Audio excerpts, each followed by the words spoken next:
Fujifilm XT5 is the best camera for 99% of people out there. It's compact, it's versatile, and it inspires me to photograph and film every single day.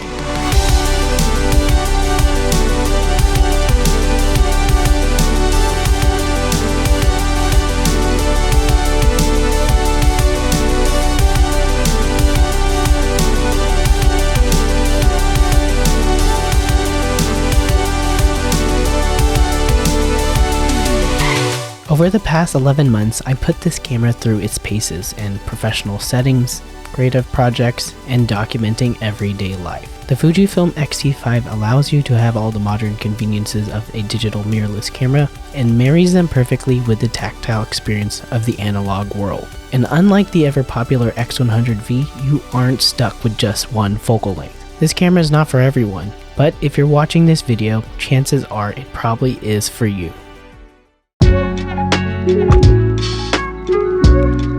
The Fujifilm XT5 is smaller and lighter than the Fujifilm XT3 and XT4 while still maintaining a grip depth that's really equivalent to the Fujifilm XT4. They managed to keep the in-body image stabilization unit while still somehow reducing 5% of the overall volume of the camera. And these design improvements translate into being the perfect camera for a variety of photography situations, an outing with my family, over to motorsports photography and weddings. My favorite thing about the XT5 is the ability to kind of adjust the size and the potential of the camera by the specific lens selection. I can choose the 27mm f2.8 pancake and make it super small to fit into a Moment fanny pack, or if I'm feeling very creative, I can use a Metabone speed booster and adapt a full frame Nikon lens like the 58mm f1.4G for a really larger setup.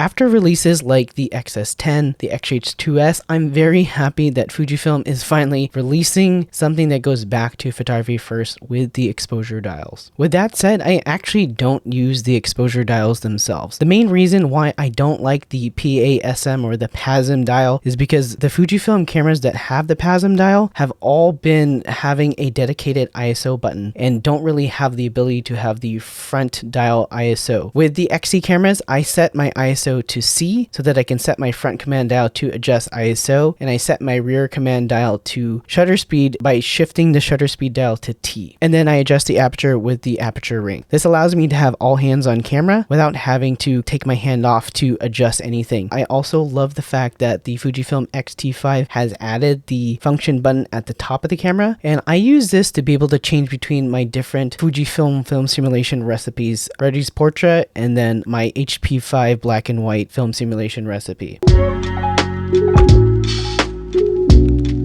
Since 2020, I've been using a variety of Fujifilm cameras that all have the flip screens. So I'm really happy that the XT5 has gone back to the tilt screen. For me, the tilt screen is really something that is photography first, and that is because it allows you to keep the lens, the screen, and your perspective in the same axis without having to turn your head over to the left in order to compose a shot. And this translates over to photography that's a little bit more creative and a little bit more out of the box because I'm able to use the tilt screen as my advantage to get low angle and high angle shots that are different than shooting from that eye level perspective. And before we start talking about image quality, autofocus, and video, I wanted to thank today's video sponsor, Squarespace. I've actually been using Squarespace for over 10 years. Their templates are easy to use. I don't know how to program or code, so it's incredibly simple to create and maintain a professional looking website. This Squarespace website of mine was an essential part of how I built my photography business. It allows me to showcase my portfolio, to share recent work on my blog, and ultimately be able to receive inquiries from potential clients through a contact form. So if you're one of those photographers who are relying on your Instagram profile as the sole place to share your work and build your photography business, I would highly consider making a website on Squarespace. When you're ready, you can visit squarespace.com/ReggieBallesteros to start a free trial and get 10% off your first purchase of a website or domain.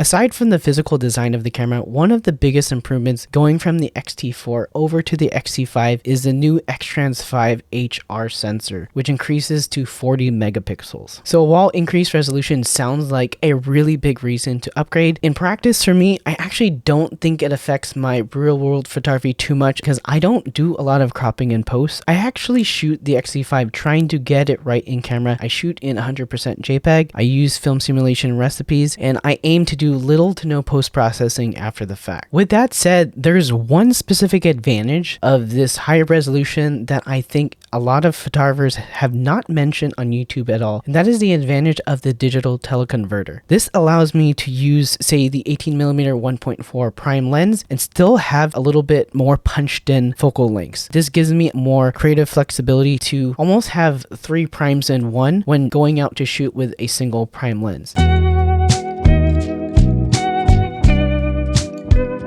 As far as autofocus goes, the improvement really depends on the context of you as a photographer and the genres that you shoot. For street photography, landscape, still life, the X-T5's autofocus is not going to be something that you're seeking to upgrade from the X-T3 or the X-T4. With that said, if you shoot weddings, if you shoot anything in super low light, or if you shoot something fast paced, the ultimate autofocus test, kids and toddlers running back and forth in a chaotic fashion, the X-T5's increase in autofocus capability is totally worth the upgrade. I took the Fujifilm XT5 to photograph 1,000 horsepower cars sliding past turns, and the autofocus and the high frame rate just kept up with the action. Honestly, as a wedding photographer, I would have loved to have the Fujifilm XT5 because the XT3 just always seemed like it just wasn't quite to the level of being comfortable photographing in those demanding situations. And on the flip side, for my personal work, having the face and eye detect be actually reliable has made it just that more seamless to photograph my kids and my family at home. I can document without having to worry about autofocus anymore.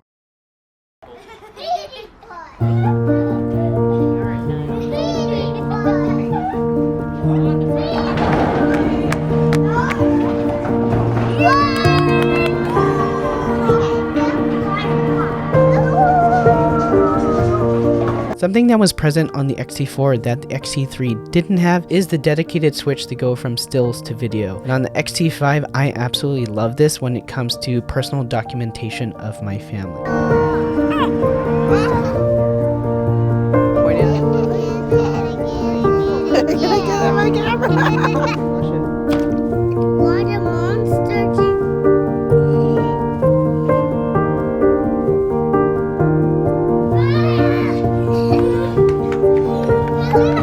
You can't just document stills of your family.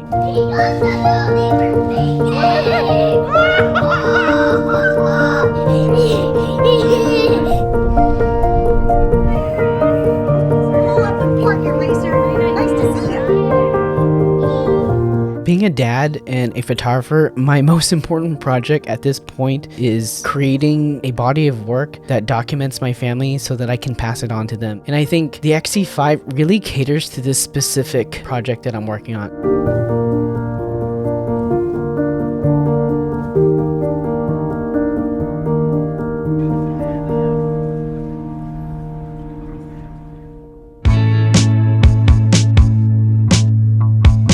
Who is the Fujifilm X-T5 for? If you are a photography first creator who wants to have the modern capabilities of autofocus, video, and resolution in a Fujifilm body that has kind of the retro and manual aesthetics, the Fujifilm X-T5 is the one to get. As a family photographer, someone who's interested in motorsports, the X-T5 is the ideal fit for me. And if you're a professional wedding photographer, if I had to go back and start my business over, 2 X-T5s is the cameras that I'm going to get, just because the XH2S just is a little bit too big and I just can't really get over the screen. I hate the flip screen. On the flip side, if you're not someone who's doing a lot of heavy work in the professional sense, but you have a personal photography situation that is demanding, if you have little kids, I think the X-T5 is going to be a good fit just because the face and eye detect is at a caliber to be able to keep up with animals, young children, and it's also going to have the capability for you to grow into any creative situation resolution. But it all comes down to the question, do you need video? Do you need autofocus? And do you need resolution? Because for most photography situations, if you're not having demanding autofocus and the resolution honestly isn't something that's really seen in practical situations, you may be better suited with the Fujifilm XT3 or the XT4 if you can find those used. And the other alternative is to check out the budget Fujifilm cameras that I discuss in this video here.